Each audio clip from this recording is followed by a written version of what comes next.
مہینوں کا خالق بھی اللہ ہے۔ اس خالق کل نے اپنے محبوب سید عالم جناب احمد مجتبی حضرت محمد رسول اللہ صلی اللہ علیہ وسلم کو جس ماہ مقدس کے اندر اس دنیا میں جلوہ گر فرمایا، جس مہینے میں میرے اور آپ کے نبی کی پیدائش ہوئی، تو رب کی مشیت یہ تھی کہ اس مہینے کا نام کوئی عام نہ ہو، اس مہینے کا نام ایسا ہو جو میرے محبوب سے ترجمے اور معنی کے اور مطلب کے لحاظ سے بھی منسوب ہو، عظمت والا ہو۔ تو رب نے اس مہینے کا نام ربیع الاول رکھوایا۔ کیا نام رکھوایا؟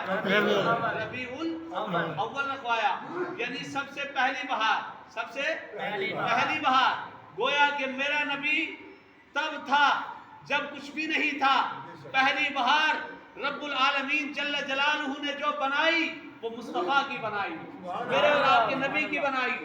تو رب کائنات نے سب سے پہلے میرے نبی کے نور کو پیدا فرمایا۔ آؤ اب یہ آپ کے تمہیدی کلمات میں نے بتائے، آپ کی ذہن و فکر میں بات ڈالنے کی۔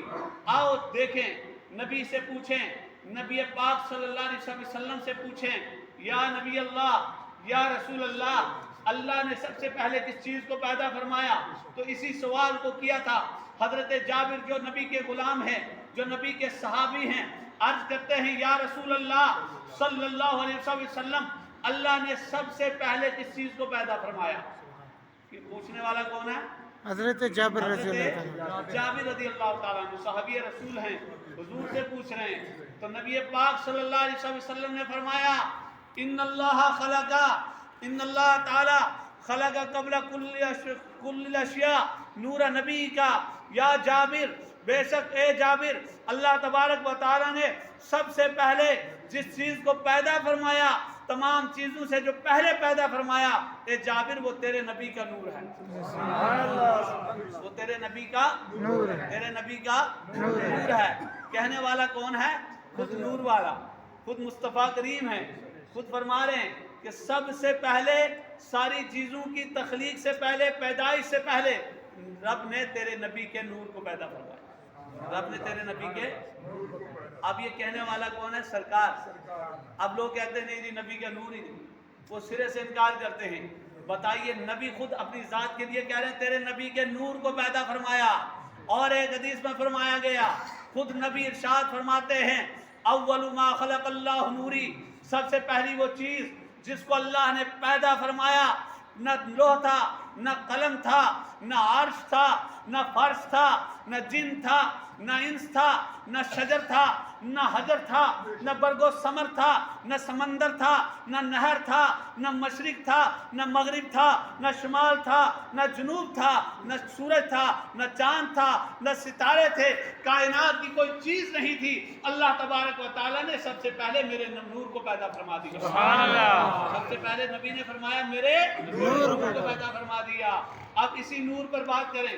اب وہ جو سرے سے انکار کر رہے ہیں ان کا تو انکار ہے، اور جو منکر ہوتا ہے، آپ کو پتا ہے جو منکر ہوتا ہے وہ ایمان سے باہر ہو جاتا ہے، وہ ایمان کے جو دائرے سے نکل جاتا ہے، ان سے ہمارا کلام نہیں ہے۔ آؤ دیکھو، مصطفیٰ کریم صلی اللہ علیہ وسلم خود ارشاد فرماتے ہیں کنت نبیا وآدم بین الروح والجسد۔ سبحان اللہ۔ میں اس وقت بھی نبی تھا، میں اس وقت بھی نبی تھا۔ کنت نبیا وآدم بین الروح والجسد، اس کا ترجمہ یہ ہے کہ میں اس وقت بھی نبی تھا جب آدم علیہ السلام روح اور جسم کے درمیان کی منزلیں طے کر رہے تھے۔ بات سمجھ میں آ رہی ہو تو سبحان اللہ کہتے جائیں۔ آدم علیہ السلام روح اور جسم کے درمیان کی منزلیں طے کر رہے ہیں، اور اسی کو مدارج النبوہ میں حضرت شیخ عبدالحق محدث دہلوی رحمۃ اللہ تعالی علیہ ارشاد فرماتے ہیں لمنجدل فی دینہ کنت نبیا وآدم بین الروح والجسد، لمنجدل دینہ، فرماتے ہیں میں اس وقت میں یہ دو طرح کے کلمات ہیں۔ فرمایا گیا کہ میں اس وقت بھی نبی تھا جبکہ آدم علیہ السلام جو ہے ان کا آب و گل یعنی مٹی اور پانی کی منزلیں طے ہو رہی تھی، ابھی ان کے خاکہ کا گارہ بنایا جا رہا تھا۔ اللہ نے فرشتوں کو حکم دیا کہ آدم کے ڈھانچے کا گارہ تیار کیا جائے۔ اس وقت میں بھی میرے مصطفیٰ فرماتے ہیں میں اللہ کا نبی تھا۔ آپ بتائیے، آپ لٹریچروں میں عام لکھتے ہیں، اور یہ گھومنے پھرنے والے مولوی جن کی کوئی سوسائٹی نہیں، جن کا کوئی عظمت نہیں، جن کا کوئی منشور نہیں، طریقہ نہیں، کیونکہ جو نبی کا نہیں وہ کسی کا نہیں، اور نہ یہاں عزت ہے نہ وہاں عزت ہے، یہاں بھی گھومتے ہیں اور وہاں بھی جو ہے در در رہیں گے، در بدر یوں ہی خار پھرتے ہیں۔ اعلیٰ حضرت نے فرمایا وہ سوئے لال ازار پھرتے ہیں جو تیرے در سے یار پھرتے ہیں، در بدر یوں ہی خار پھرتے ہیں، وہی کہتے ہیں اور لوگوں کو یہ ذہن دیتے ہیں، آج کے نوجوانوں کو یہ لٹریچر لکھتے ہیں اور لکھنے کے بعد کہتے ہیں کہ نبی کو 40 سال کے بعد نبوت ملی۔ کیا لکھتے ہیں؟ نبی کو 40 سال کے بعد نبوت ملی۔ نبوت نہیں ملی 40 سال کے بعد، بلکہ میرے اور آپ کے نبی نے 40 سال کے بعد نبوت کا اعلان کیا ہے۔ سبحان اللہ! کیا کیا ہے؟ اعلان کیا ہے، نبوت کا اعلان کیا ہے۔ نبی تو تب بھی نبی تھے جب کچھ بھی نہ تھا۔ یہی تو وجہ ہے، آدم صفی اللہ آئے، انہوں نے کہا قولوا لا الہ الا اللہ تفلحوا، لوگوں لا الہ الا اللہ پڑھو تم کامیاب ہو جاؤ گے۔ بولو کیا کہا آدم علیہ السلام نے؟ لا الہ الا اللہ پڑھو تم کامیاب ہو جاؤ گے۔ نوح علیہ السلام نے کہا لا الہ الا اللہ تم کامیاب ہو جاؤ گے۔ حضرت سیدنا عیسیٰ علیہ السلام نے کہا لا الہ الا اللہ پڑھو، اللہ کے سوا کوئی معبود نہیں، تم کامیاب ہو جاؤ گے، اس چیز کا اقرار کرو۔ لیکن خالی اتنا نہیں پڑھایا، بلکہ یہ بھی بتایا کہ آنے والا، عظمت والا، شان والا، رفعت والا، بلندی والا، سیادت والا، قیادت والا اور سارے نبیوں کا امام، جو ہماری بھی اصل ہے، جو ہماری بھی بنیاد ہے، جس کی وجہ سے ہمیں نبوت ملی ہے، جس کی وجہ سے ہمیں رسالت ملی ہے، وہ آنے والا سب سے پہلے پیدا کیا ہے اور آئے گا سب سے بعد میں، آئے گا سب سے بعد میں، آئے گا سب سے بعد میں۔ وہ آنے والا میرا اور آپ کا نبی محمد رسول اللہ ہے۔ اسی کو حوالے سے میں بیان کرتا ہوں۔ باقی انبیاء نے تو کہا، لیکن ہمارے لیے سب سے نبی سے پہلے جو آخری پیغمبر آئے، نبی سے پہلے، ہمارے نبی سے جو پہلے پیغمبر آئے، سب سے آخر نبی تو ہمارے ہی ہیں، لیکن جو ان سے پہلے دیگر انبیاء کی نسبت آئے، جن کی شریعت چلی، وہ عیسیٰ علیہ السلام ہے۔ کون ہے؟ حضرت عیسیٰ علیہ السلام۔ خود قرآن پاک کے اندر ان کے قول کی حکایت کو بیان کیا گیا۔ اللہ نے ارشاد فرمایا مبشرم برسول یاتی من بعدی اسمہ احمد، میرے بعد ایک عظمت والا رسول آنے والا ہے، میرے بعد ایک عظمت والا رسول آنے والا ہے، اور عظمت والا رسول وہ ہے انہاں دی میں خوشخبری سنا رہے ہیں، وہ عظمت والا رسول انہاں دا نام نامی اس میں گرامی احمد ہے۔ کیا ہے؟ احمد ہے۔ کیا نام ہے ان کا؟ احمد ہے۔ اور میرے مصطفیٰ فرماتے ہیں کہ میرا نام آسمانوں پر احمد ہے اور زمین پر محمد ہے۔ سبحان اللہ! زمین پر محمد ہے۔ تو عیسیٰ علیہ السلام کہہ رہے ہیں، اور اس کو قرآن میں بیان کیا گیا۔ جس قرآن کو ہم پڑھ کے ہدایت پاتے ہیں، جس قرآن کو پڑھ کے ہم نور حاصل کرتے ہیں، جس قرآن کو پڑھ کر ہمارا ایمان و عقیدہ اور ہماری دنیا اور آخرت سنورتی ہے، وہی قرآن فرماتا ہے کہ عیسیٰ علیہ السلام نے فرمایا، کہا لوگوں مجھ کو تو مانو، لیکن آنے والا ایسا ہے جس پر جو ہے تمہیں، جس پر پورے یقین کرنا ہوگا، جس کی شریعت میں داخل ہونا ہوگا، وہ میرے بعد عظمت والا آنے والا رسول احمد صلی اللہ علیہ وسلم ہے۔ تو بتائیے، سارے نبیوں نے اعلان کیا، سب نبیوں نے اعلان کیا۔ ابھی نبی دنیا میں تشریف نہیں لائے، لیکن عیسیٰ علیہ السلام 500 سال پہلے یا اس سے بھی زائد عرصہ پہلے وہ فرما رہے ہیں میرے بعد رسول آنے والا ہے۔ گویا کہ رسول پہلے تھے۔ کوئی ڈاکٹر ڈگری کے بغیر ڈاکٹر نہیں بنتا۔ جب تک اسٹوڈنٹ رہتا ہے اس کو کوئی ڈاکٹر نہیں کہتا۔ جب وہ ڈگری ہولڈر ہو جاتا ہے، اسے ڈگری سند مل جاتی ہے، عالم کو عالم کہا جاتا ہے، فاضل کو فاضل کہا جاتا ہے۔ ڈگری حاصل کرنے کے بعد مفتی ہی بن سکتا ہے، ڈگری حاصل کرنے کے بعد ڈاکٹر بن سکتا ہے، اس سے پہلے تو نہیں نہ بنتا۔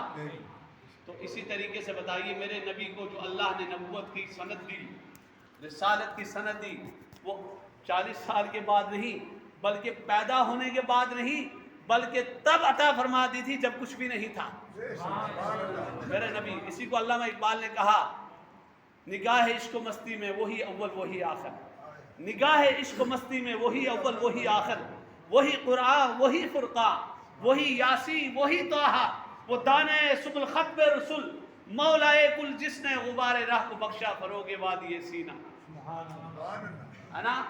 تو اللہ کے نبی صلی اللہ علیہ وسلم کو اللہ نے بڑی عظمت عطا فرمائی، تو ہم ان کا میلاد منا رہے ہیں۔ اچھا، میلاد کہتے ہیں کس کو ہیں؟ میلاد کہتے ہیں کس کے ہوں؟ لفظ میلاد عربی کا لفظ ہے۔ میلاد ہو یا مولد ہو، اس کا معنی کیا ہے؟ ولادت. کیا معنی ہے اس کا؟ سب بولیں گے ولادت. اور ولادت کا آسان سا معنی ہے پیدائش. کیا؟ پیدائش. میرے اور آپ کے نبی جب پیدا ہوئے تو پوری جو ہے دنیا، پوری کائنات نے خوشیاں منائی. سبحان اللہ، خوشیاں منائی. آپ کے گھر میں بچہ پیدا ہوتا ہے تو خوشیاں مناتے ہیں کہ نہیں مناتے ہیں؟ بے شک مناتے ہیں. سب خوشیاں مناتے ہیں. اب خوشیاں جو مناتے ہیں تو غیر شرعی کوئی خوشی منائے تو اس پر تو فتویٰ لگ جاتا ہے کہ بھئی آپ غلط کر رہے ہو، یہ غیر شرعی ہے. آپ کیک کاٹ رہے ہو، یہ عیسائیوں کا طریقہ ہے. یا کوئی اور غیر شرعی کام کرتے ہیں، ڈھول باجا تماشا، تو کہتے ہیں یہ خوشی نہیں ہے. وہ خوشی ہے، اس کو خوشی نہیں مانا جاتا. لیکن اگر کوئی شرعی امور کو بجا رکھ کر جو ہے ان کو اپنی جگہ قائم رکھ کر کوئی خوشی منائے، چاہے آپ کسی کو کپڑے تقسیم کرو، چاہے کسی کو جو ہے آپ مٹھائیاں بانٹو، اس پر کبھی فتویٰ لگا ہے؟ کبھی منع کرتا ہے کوئی؟ امام صاحب منع کرتے ہیں؟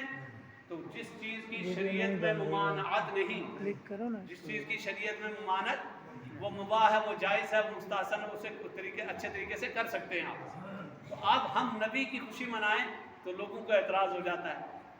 جس دن نبی تشریف لائے، دوشنبہ کا دن 12 ربیع الاول صبح صادق کے وقت مقدس ماہ ربیع الاول کے اندر میرے آقا صلی اللہ علیہ وسلم تشریف لا رہے ہیں اور ہم خوشی منائیں تو آپ کو اعتراض.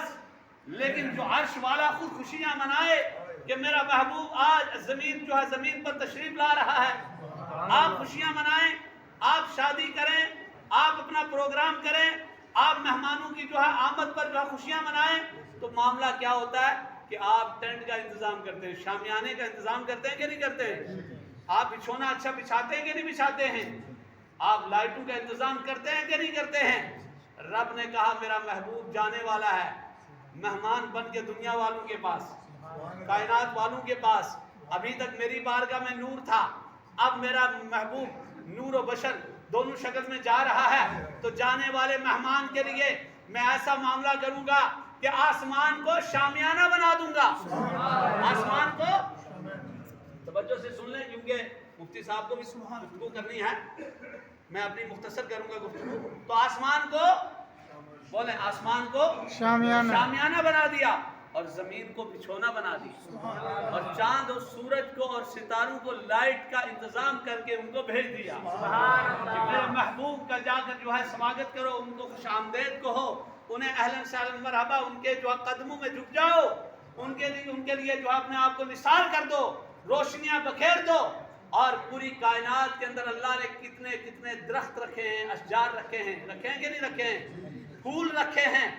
آپ تصور میں جائیں اور سوچیں تو یہ سب کے سب میرے محبوب نے کہا کہ میری حقیقی تخلیق کے جو ہے گملے ہیں، جن کو گلدستے ہیں، جن کو آنے والے مہمان کے سواگت میں پیش کیا جا رہا ہے. محمد عربی صلی اللہ علیہ وسلم خاتم النبیین، باعث تخلیق کائنات جو ہیں ان کے لیے کر رہا ہوں.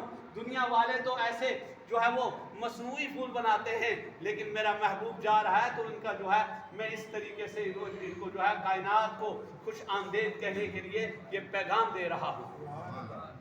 تو نبی پاک صلی اللہ علیہ وسلم اگر نہ ہوتے تو کچھ بھی نہیں ہوتا. بے شک کچھ بھی نہیں ہوتا. اسی کو سیدی اعلیٰ حضرت الشاہ امام احمد رضا خان محدث بریلوی، عام مولوی کا نام نہیں، ان کے زمانے میں بڑے مولانا تھے، بہت سارے ڈاکٹر تھے، انہیں پہ اگر گفتگو کی جائے تو بات بڑھ جائے گی. ایک ریاضی کا علم، ریاضی کا جو ہے مسئلہ جسے ایکسفورڈ یونیورسٹی میں جانا تھا، باہر والے ملک میں جا کے پھر جو ہے اس مسئلے کو حل کرنا تھا، تو کسی صاحب نے پروفیسر صاحب کو کہا کہ آپ مولانا شاہ امام احمد رضا کے پاس بریلی تو چلے جاؤ، آپ کا خرچہ بچ جائے گا. علی گڑھ مسلم یونیورسٹی سے انہیں بریلی شریف کا سفر کیا تو اعلیٰ حضرت کے دربار پہ پہنچے. ابھی دروازہ کراس ہی کر رہے تھے، سلام و کلام ہوا. اعلیٰ حضرت نے فرمایا بڑے پریشان اور حیران ہو اس مسئلے میں، آؤ میں تمہارے مسئلے کا حل کر دیتا ہوں. سمجھ رہے ہیں آپ؟ تو وہ اعلیٰ حضرت ہیں، وہی اعلیٰ حضرت جن کو نبی کا عشق حاصل تھا، نبی کی محبت حاصل تھی، علوم و فنون کے جو ہے بہرے بے کنار تھے. اعلیٰ حضرت فرماتے ہیں بہرے بے قرار تھے. اعلیٰ حضرت فرماتے ہیں وہ جو نہ تھے تو کچھ نہ تھا، وہ جو نہ تھے تو کچھ نہ تھا، وہ جو نہ ہو تو کچھ نہ ہو. جان ہے وہ جہان کی، جان ہے تو جہان ہے، قرآن تو بتاتا ہے ایمان انہیں، اور ایمان یہ کہتا ہے میری جان ہی۔ پنجابی شاعر بھی کہندا ہے کہ دھرتی نہ ہوندی نہ اسمان ہوندا، جے پیدا نہ عرشاں دا مہمان ہوندا۔ سارے مل کے پڑھیں، دھرتی نہ ہوندی نہ اسمان ہوندا، جے پیدا نہ عرشاں دا مہمان ہوندا، جلوے اے منظر اے رنگین نظارے، جلوے اے منظر اے رنگین نظارے، محمد ہونے تھی ہوئے سارے، جے پیدا نہ ہوندے محمد پیارے، نہ ظاہر کدی آپ رحمان ہوندا۔ کی محمد سے وفا تو نے تو ہم تیرے ہیں۔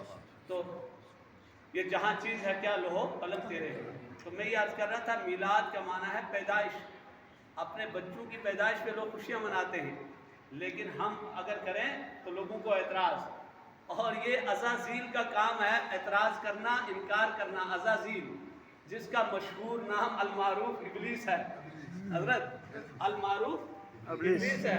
پہلے جب وہ فرشتوں کا استاد تھا تو عزازیل صاحب تھا، بعد میں اس کا نام کٹ کے جو ہے اتنا مشہور ہوا، تلبیس کرتے کرتے وہ ابلیس، تلبیس و ابلیس، مفتی صاحب سمجھ رہے ہیں ان چیزوں کو، وہ ابلیس کیا بن گیا؟ اس کا کام سار تیری چہل پر ہزاروں عیدیں ربیع الاول، ہے نا؟ تو یہ کہنے کا سبھی تو خوشیاں منا رہے ہیں سوائے ابلیس کے، جہاں میں سبھی تو خوشیاں منا رہے ہیں، سوائے ابلیس کے جہاں تو سبھی تو خوشیاں منا رہے ہیں۔ حضور کی خوشیاں منانی چاہیے، یہ قرآن نے حکم دیا ہم کو، اور خوشیاں ایسی منائیے کہ ہمیشہ ہمارے دل میں حضور صلی اللہ علیہ وسلم کی محبت ہو، سمجھ رہے ہیں آپ؟ تو اللہ تبارک و تعالی ہمیں عمل کی توفیق عطا فرمائے۔ مولانا نزاکت صاحب جو اس مسجد کے امام و خطیب ہیں، ہمارے علماء کرام مفتی نذیر صاحب یہاں تشریف فرمائے، مولانا نقیب اہل سنت مولانا سخی صاحب، اور قابل